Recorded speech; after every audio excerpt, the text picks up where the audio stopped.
Hi everyone, welcome to this new session of CFA Level 1. Today we'll be covering the remaining portion of our reading from Quants about hypothesis testing. Now in the previous reading we looked at the basics of hypothesis and how exactly a lot of the concepts around the hypothesis, what they mean, how exactly do they work. We looked at type 1, type 2 errors, p-values, level of significance, and also we looked at the differences of some sort of statistical relation in comparison to the economic relation. So we looked at all of those and we also covered a basic example to understand how hypothesis testing process works. Today, we'll be looking at just one major part of the reading, which is the only sort of part we have left. So we'll be covering the entire remaining part today. But today's portion is more about decision making. So from here on, now that we know how hypothesis works, how it is supposed to be implemented, from here on, the only part left in your syllabus is deciding which test to use in which condition. That is all there is. Aside from figuring out which test is appropriate for any kind of hypothesis that you have in your syllabus, the only second thing you have aside from that is a simple decision on the basis of information given in the question. So let's look at the first portion.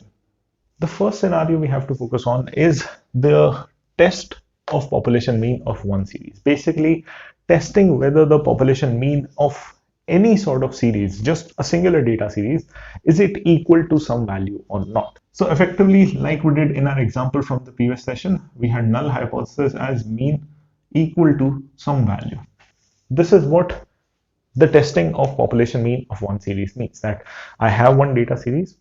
I am hypothesizing if the mean, the population mean of that particular series is equal to some value.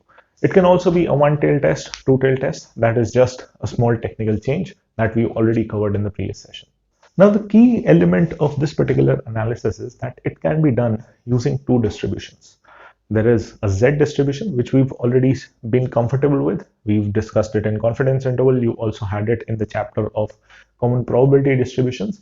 And we've also looked at it in the previous session on this particular reading itself. The newer one is going to be T distribution. Now, the first element and also one of the most appropriate elements in this entire discussion is when exactly do I use Z distribution and when exactly do I use T distribution, because both of them can be used for this particular test. So, first thing is deciding what test to use or what distribution to use. Now over here, there is a very basic decision criteria. First thing you have to check is population variance. It can either be known or unknown. If the population variance is known and the distribution is normal or approximately normal, in this case, we can use Z distribution.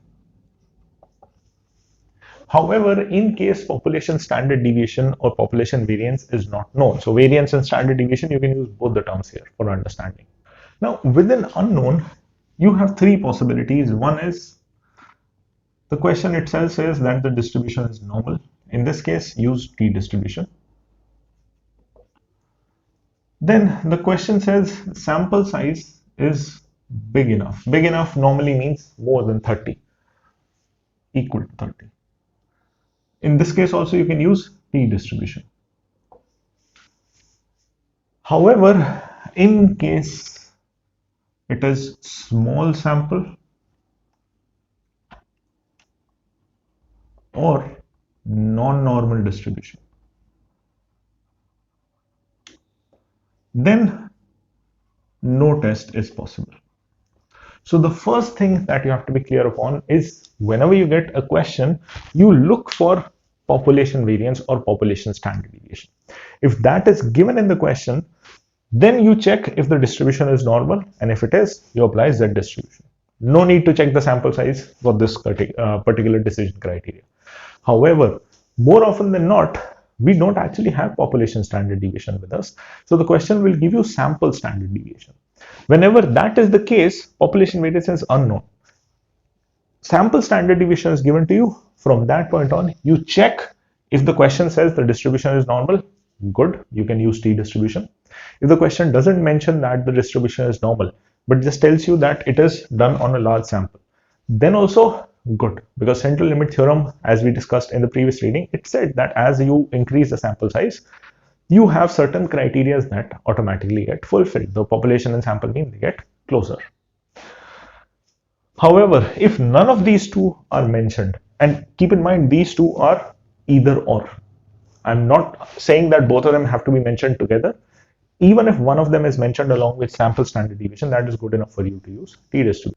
But if none of them is mentioned, then no test can be performed to see if our hypothesis testing is possible to judge the value of population mean for a single data series. So that's the first decision criteria, whether we use Z or T. Now the good thing for you is, once we have this part covered, the test statistic, which is the primary rule we use. Of course, you can use confidence interval as well, and confidence interval works exactly the same way as it did for Z distribution. Test statistic for Z, it was mean minus hypothesized value divided by population standard deviation root of n. When you're using Z distribution, you'll use this as your test statistic, and you'll check this value against Z distribution critical values. Whenever you are using T distribution, the test statistic will be mean minus hypothesized value divided by sample standard deviation by root of n. So as we looked at, if population variance is known, you follow this because it's population standard deviation. If that is unknown, the question will use sample standard deviation, you follow this criteria. And the critical value that you get from here, you compare it alongside T distribution. Now, T distribution is actually very similar to Z distribution in terms of how it appears. It is symmetrical. It has even distribution across both sides. You can construct confidence interval as well. So before I explain T further, just for the sake of simplicity, confidence interval. For Z, the rule was x bar plus minus Z value multiplied with standard error using the population standard deviation.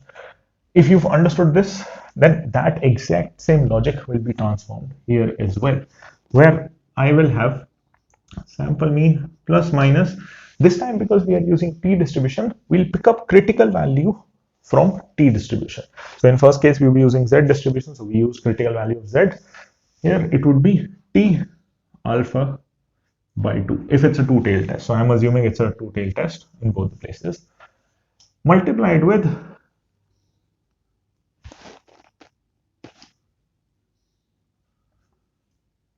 sample standard deviation by root of n.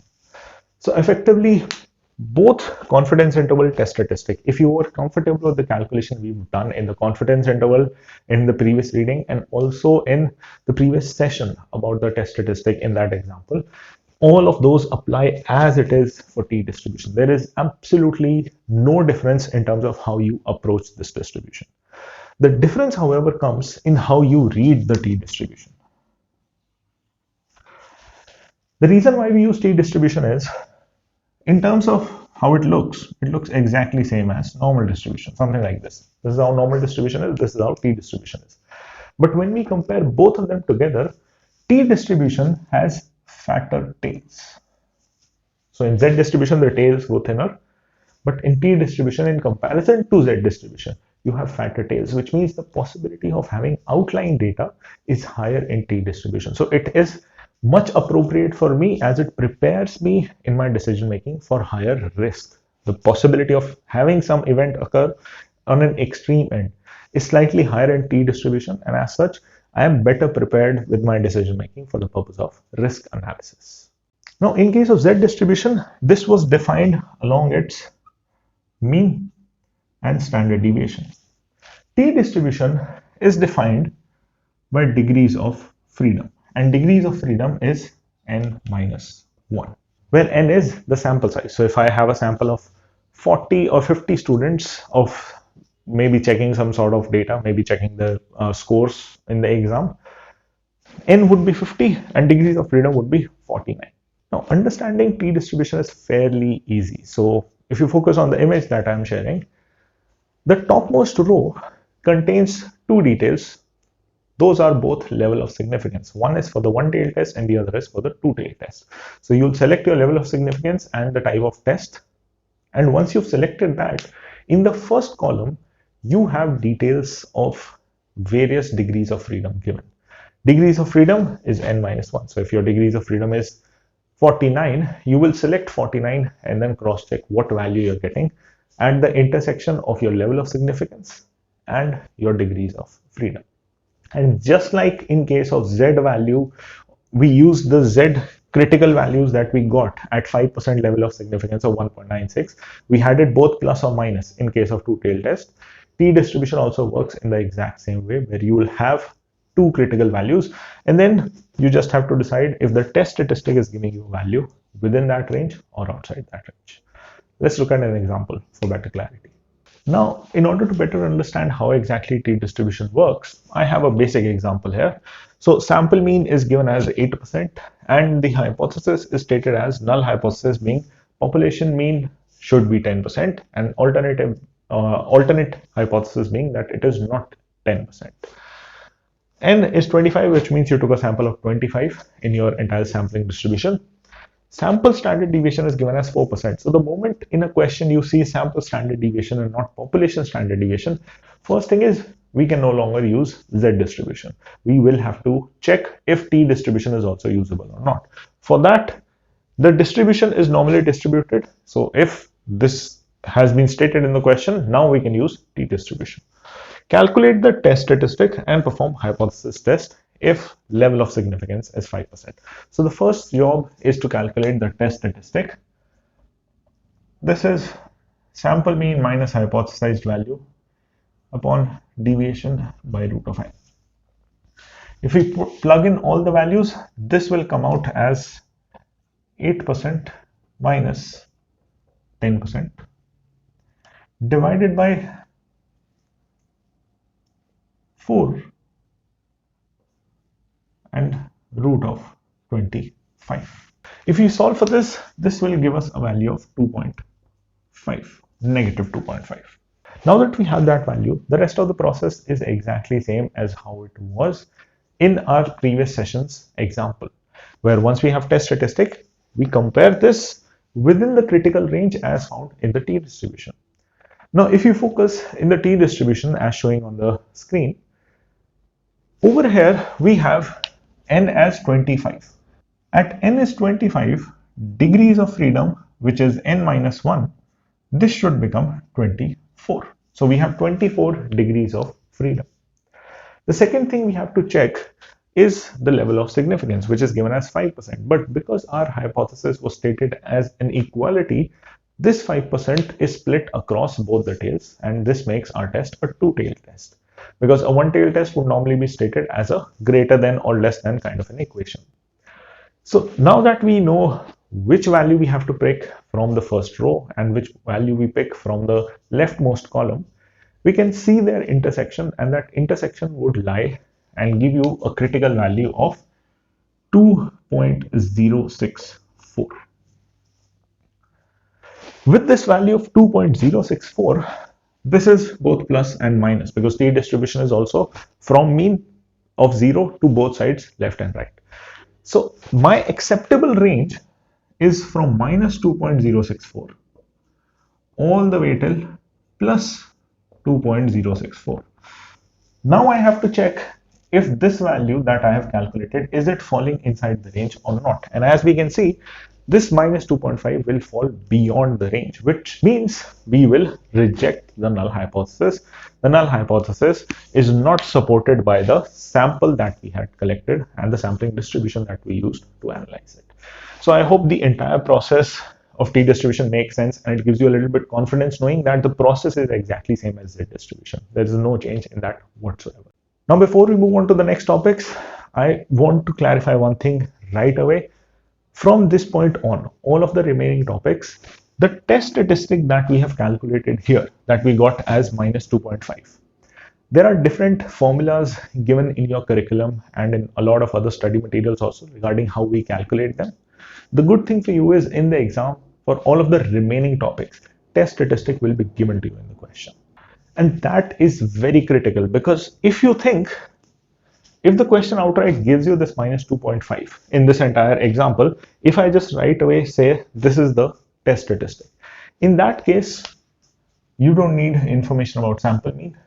You don't need information about sample standard deviation. All you need in that case is degrees of freedom and level of significance. And as such, when you actually look at a lot of questions and examples given in your curriculum and also practice for the exam, you would come across a lot of examples which are very lengthy, which have a lot of textual information given. And when you read them first, they look confusing. But the key thing is, from this point on, all of the remaining topics of this reading, keep it clear in your head that test statistic value is not supposed to be calculated by you. There's only one exception. I'll cover that. That's an easy one. But in general, test statistic will be given to you.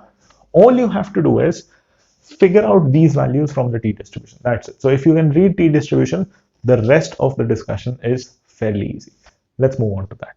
The next kind of situation where we might have to use the hypothesis testing is when we are testing the population mean of two series, specifically how related the two means are. Now, where exactly could this be useful? Well, in portfolio management or any sort of asset management, when the manager earns any sort of return, those returns have to be compared with some sort of benchmark to see if the manager's performance goes up to the mark or not.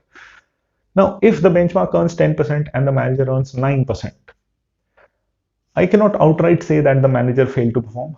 I will have to construct some sort of interval to see if there is a linkage that I can establish between the two data series. The benchmark will have its own set of returns and my asset manager will have his own set of returns on my portfolio. So we now have two data series instead of having just one. So far, our analysis was focused on having one mean and seeing if its value should be equal to some hypothesized value or not. Now, in case of two data series, we now have to check how well established is the relation between the two. And for that, you have two possible ways. One is difference of means. And the second one is mean of differences. Now, as I said, in your curriculum and in a lot of study materials, you will find they have given test statistic values of this in your syllabus. One of the main reasons why they are still probably there is because they used to be part of your syllabus. So when I did my CFA Level 1, those test statistic calculations and equations, those were relevant and they were part of the curriculum itself.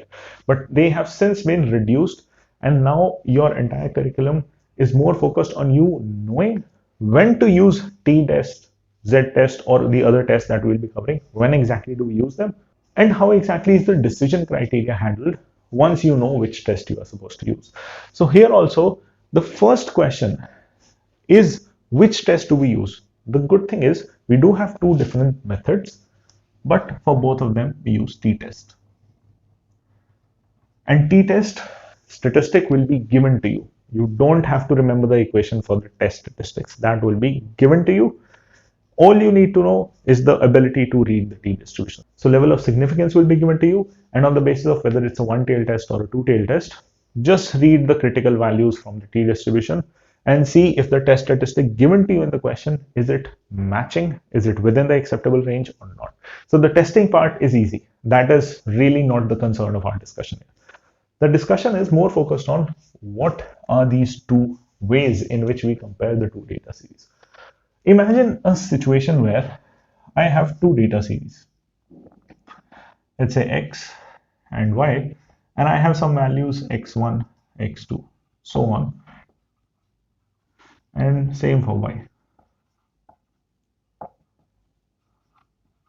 Now, if I calculate mean for both of them, this will be mean of X, and this will be mean of Y series.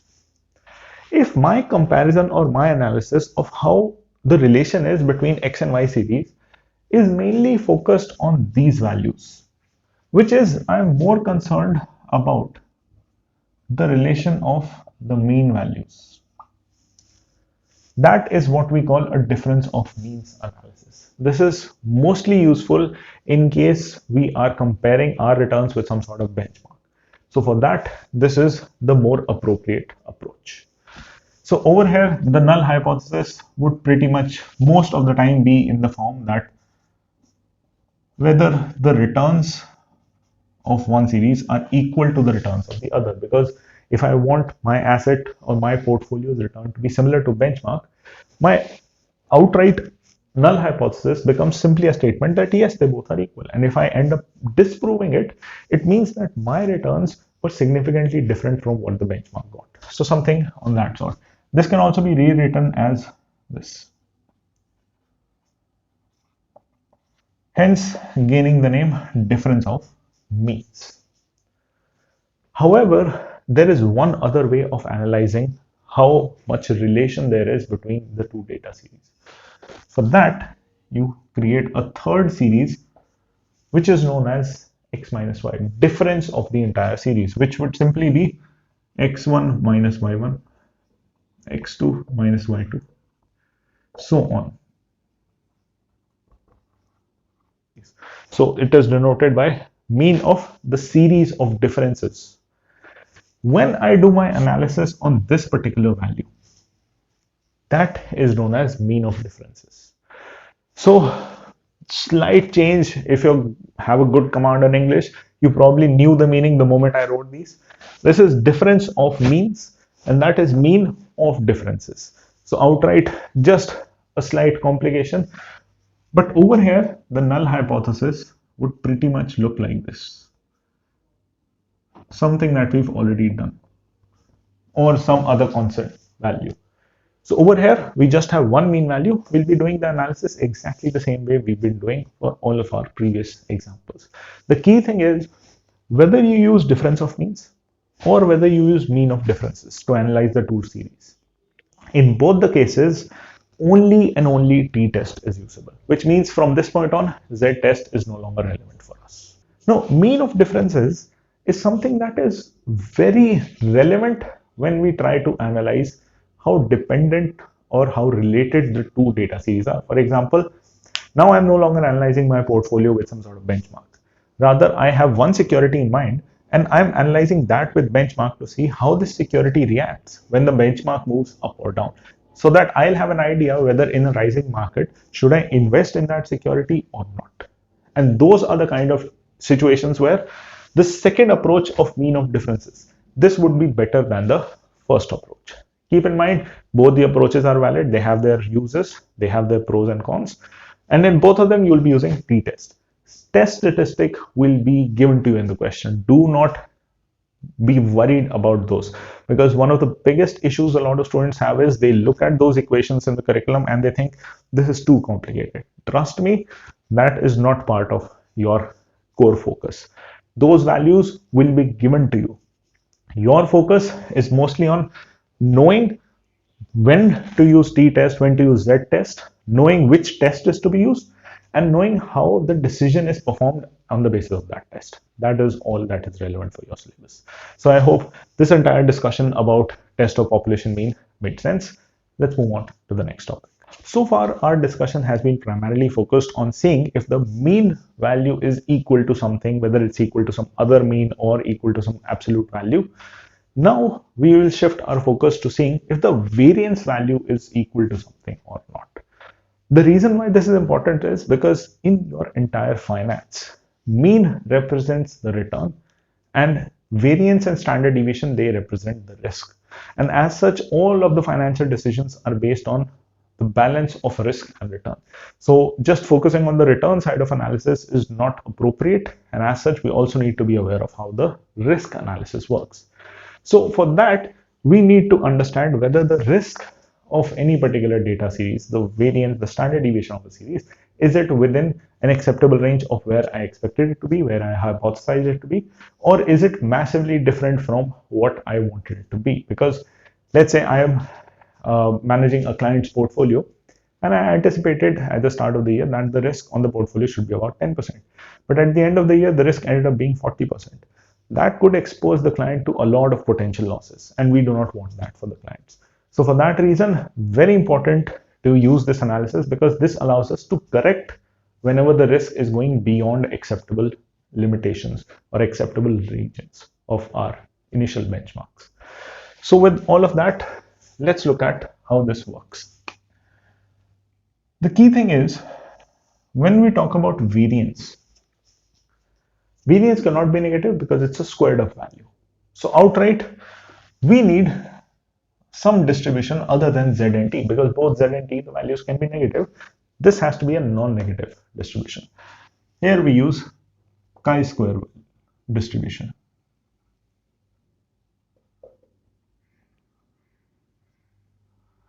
It is given the symbol this. I just call it x square. If you have some engineering background or you have any name for that symbol, you can use that.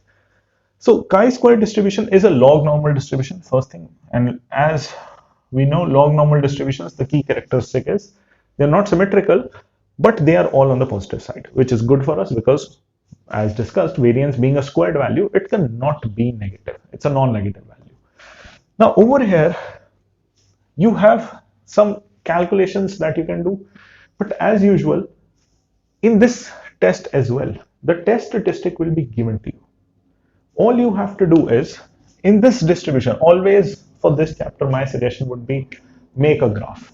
I know it takes time to make a graph for the questions in the exam, but this being just one reading of your entire quants, even if you get 3 or 4 or maybe 5 questions from this, I would say that is time well spent, because once you have a graph in front of you, there is very low chance of you getting answers wrong. So over here, again, we'll have a critical value, the test statistic,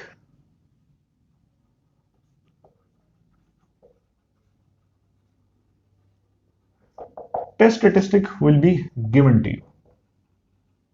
Critical values you pick out from the chi-square table or the distribution. And you just have to check, as we did in the previous example also, whether this test statistic is within the range of critical values or is it outside in the rejection area. So over here, the null hypothesis looks something like this. Variance of a distribution is equal to some value or maybe some particular risk that we have classified. Now, this part you should be comfortable with by now, and because it's an equal to sign, it normally represents a two-tailed test. Test statistic will be given to you. You've already seen that in the previous example also. If that test statistic is given, all you have to do is find out critical values and check if anything is within the range or not. The only thing new here is how do we decide critical values. For that, let's look at an example. So here I have a basic example. The null hypothesis says that the variance of any particular distribution is supposed to be 0.0025. And the alternate hypothesis is just saying the opposite of that. If the test statistic is 17.93 and the level of significance is 5%, again, this is two-tail, level of significance is 5%. Degrees of freedom 15. So chi-square also depends on degrees of freedom. Degrees of freedom here also is n-1. So the question can give you directly degrees of freedom, or it could give you a value of n. You have to perform a hypothesis test. Now, if you think carefully, in this graph itself, I need to find out values such that some area is left outside. I have 95% area as my acceptable region. For that, I need these two critical points. Once I have these two, I have to just check whether 17.93 is lying within these two critical values or is it beyond the range of these two values. So now let's see how exactly do we pick out these critical values from the table itself. Now, if you notice carefully, the chi-square table, it has degrees of freedom given in the first column itself. And on the top row, you have probability in the right tail given.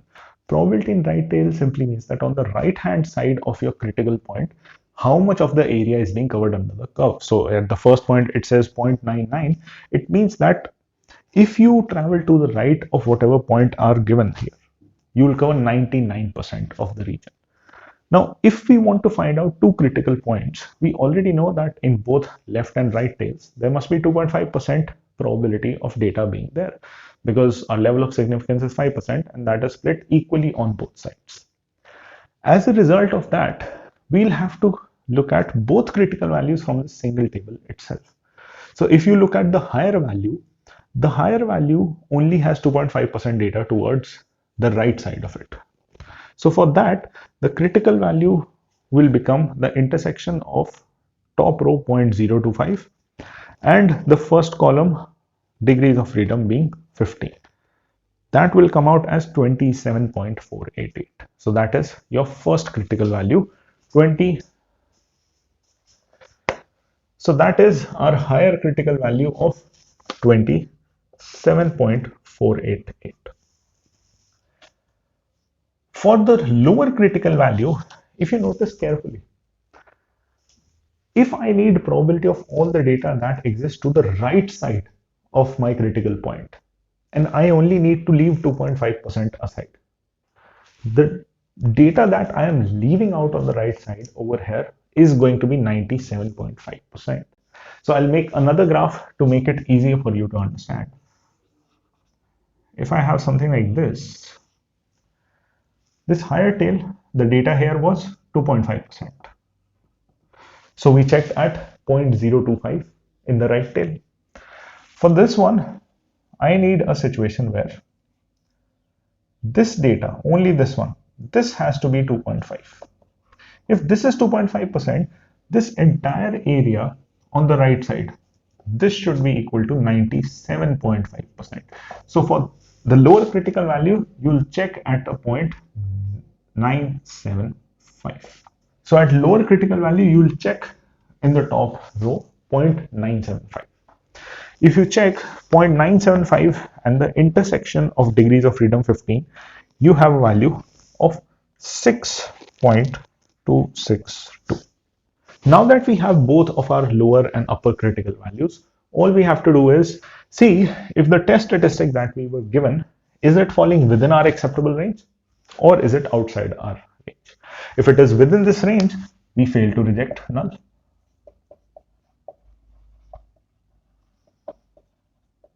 And if it is outside, then we reject the null. In this case, this value of 17.93 that we are supposed to check, this is falling within the acceptable range of 6.2 and 27.48. As a result, we fail to reject the null hypothesis. So I hope you have an understanding of how the chi-square distribution works.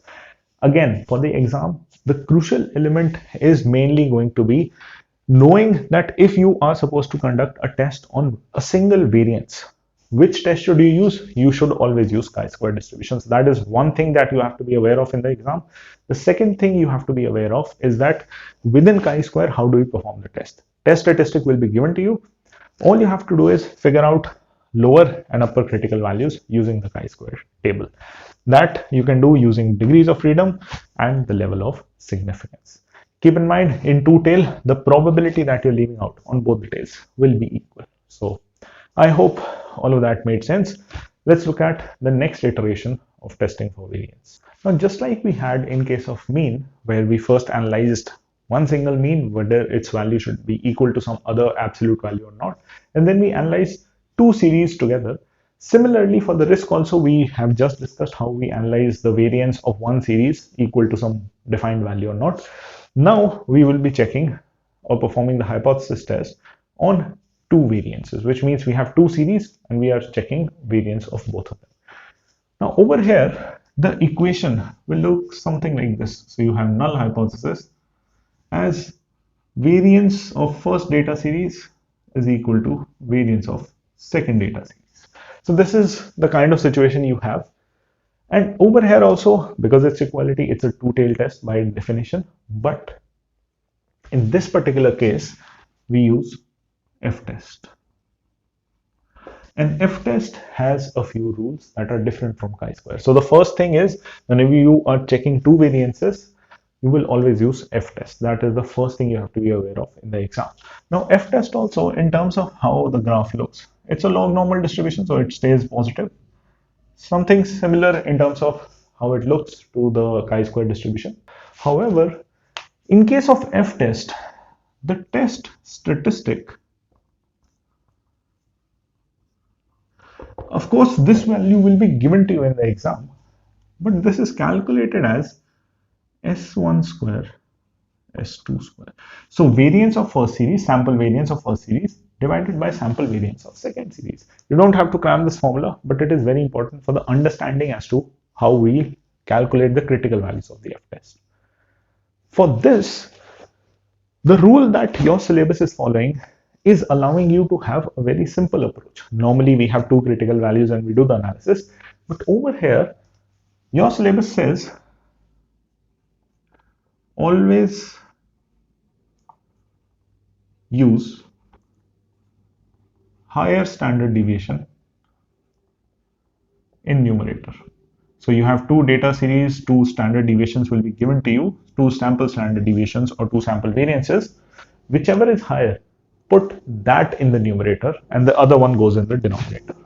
The reason why that is important is because understanding the critical values of f-test is based on degrees of freedom. So degrees of freedom, this time you have 2 degrees of freedom for numerator n1 minus 1 and degrees of freedom for denominator n2 minus 1. So you can have two series of different sample sizes. Make sure higher one is in the numerator. So you have an idea which one do you take as degrees of freedom of numerator, which one you take as degrees of freedom of denominator. Now, once again, test statistic would pretty much be given to you. If you follow this rule, normally what happens is, if I take level of significance as let's say 10%, normally we will make 2 marks. This is 5% area, this is 5% area, and this is 90%. However, if you follow this assumption, and in your syllabus it is mandatory to follow this, so please do not go on in any other direction. If you follow that assumption, you only have to check it in a one-tail format. It is still going to be a two-tail test. However, for you only have to check rejection area on the right side, which means you no longer have to be bothered about this area. This area, you can ignore it. So it means that while alpha is 10%, when I'm actually testing or when I'm looking at the t-distribution, I'll only look for level of significance, something like this. So this is how the testing will look. Only 5% here. If value is here, I reject. If value is here, fail to reject. Now, why this happens, there is a very detailed statistical application why this particular approach works, but that is not focused in your syllabus, so I'm not going to waste time on that. This is one of those rules that you will have to remember for the exams. Once you have this figured out, f-test is very basic. So I'll just do one thing. Within this particular graph, let's say the test statistic is given to you as, let's say 10. Some value of 10 is given as a test statistic. Level of significance was given as 10%. Let's say n1 is 10 and n2 is 15. n1 is the numerator, so 1 basically denotes whatever the value is in the numerator. Once we have this, using these two by themselves, we can calculate the critical value that should be over here. So over here in f-test, we only need one critical value. And this critical value will be decided on the basis of alpha by 2. So make sure level of significance is 10%. We are analyzing only in the one tail, but still that one tail is not by nature of the analysis. It is more by the nature of this assumption that we are taking. So as such, only keep half of level of significance in your rejection area for these particular analysis. Now, if you focus on this image that I'm displaying, over here we have an F distribution. An F distribution, the entire table is given, this entire table that I'm sharing, this is for 5% level of significance in the right tail. Whenever we have this kind of a situation, we can outright just look at the top row and the first column for degrees of freedom of numerator and denominator, and wherever the point of intersection comes, that is what our critical value is going to be. Now, if you notice, for numerator, we had n1 as 10, so degrees of freedom becomes 9. That is what we'll check along the top row. So 9 along the top row. Along the first column, we will check for degrees of freedom of denominator. Number for denominator was 15, degrees of freedom becomes 14. So the intersection of 14 in the first column and 9 in the top row, that gives us a critical value of 2.65. On the basis of this 2.65, if any value is higher than this, any statistic value is higher than this, we reject the null hypothesis, and any value that is lower, we fail to reject. We are supposed to check for this value of 10. 10 is higher than 2.65. As such, we will end up rejecting the null hypothesis. So I hope it's clear that whenever you're analyzing two variances, you use f-test, and how f-test is to be implemented, I hope that part is clear. Let's move on to the last portion, which is just a couple of miscellaneous discussions we have left in the syllabus. The last thing we have to cover in this particular reading are just some smaller miscellaneous topics that are given. First of which is a test of correlations. So far we have done hypothesis testing of means of variance. You can also perform the same for the correlation. Now the good thing is this is a fairly basic calculation. The statistic is calculated as r n minus 2 divided by 1 minus r square, where r represents the correlation and n represents the sample size. This is supposed to be tested against t distribution, so you already are comfortable with t distribution, and the degrees of freedom is n minus 2. Now, why n minus 2 here and not n minus 1? That is something that right now at level 1 is tough to explain. In fact, this is a topic that was introduced in 2020 itself. It was not there before that. So this is a topic which is much better explained at your level 2 curriculum, where we have regression, which covers a much more nuanced version of correlation and how correlation works. So for now, I would request, please do remember this for the exam. The actual explanation of why it is n minus 2, or it can be anything other also. It can be n minus 3 or n minus 4 also. All of that is covered in your level 2 curriculum. So this is one topic that we had left. Then you have a small discussion about parametric tests. So far, all of the testing that we have done, it has been based on some sort of parameters. So mean, variance, these are parameters. These are used to define how the population is.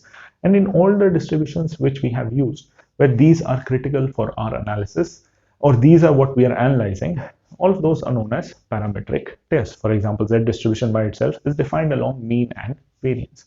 So any analysis we do using Z distribution, that is by itself a parametric test. But we might not always be interested in judging parameters. For example, I might be interested in knowing that if a stock is moving up, I'm more interested in knowing the time for which it would move up so that I can exit at the right point. I'm not interested in return. I'm not interested in volatility. I'm more interested in timing analysis. Or maybe I have data which is spread across in some form of rank system. So if I have best 50 mutual funds of any market, I have ranks from 1 to 50, and as such, ranks cannot be analyzed statistically. Mean will come out to be the middlemost rank, which is not really useful for us. So all the testing that we perform to analyze those kind of situations, those are known as non-parametric tests. Now for rank specifically, one of the examples that your syllabus mentions is Spearman rank coefficient. This allows us to analyze ranks and more reliably predict if a higher rank at one point might imply a fall in the next time period. So it analyzes time as well as ranking system. So you can have multiple variations and multiple non-parametric tests as well. One other case where we might need non-parametric tests is when the assumptions of parametric test itself don't hold. For example, the entire discussion we had at the time of analyzing the mean, the question we did at the start itself, where we had an entire chart, that if population variance is known, then you check if the distribution is normal, you follow Z, or otherwise you could follow T distribution. At the end, we had a situation where population variance was not known, the distribution was not large enough, and it was not normally distributed. And over there, I wrote no test can be conducted. That kind of a situation would also require a non-parametric test because all the assumptions of parametric tests are not being satisfied. So that completes our entire discussion of whatever topics were left in hypothesis. As always, I hope you found the session fun and informative. I would suggest practice a lot of questions because these topics that we've covered in this particular session, they will feel tough if you miss them for a week or two and then start practicing questions. But once you get into the rhythm of practicing questions, they will feel comfortable, they will feel very easy. And trust me, hypothesis is not something you should be afraid of because this is exactly where level 2 curriculum will pick it from. So it is very important for you as such, not just at level 1 in terms of its weightage, but also at level 2 quants. So I hope you found the session fun and informative. And if you have any doubts or queries, you can always contact me. That's it from my side. I'll see you in the next one. Goodbye.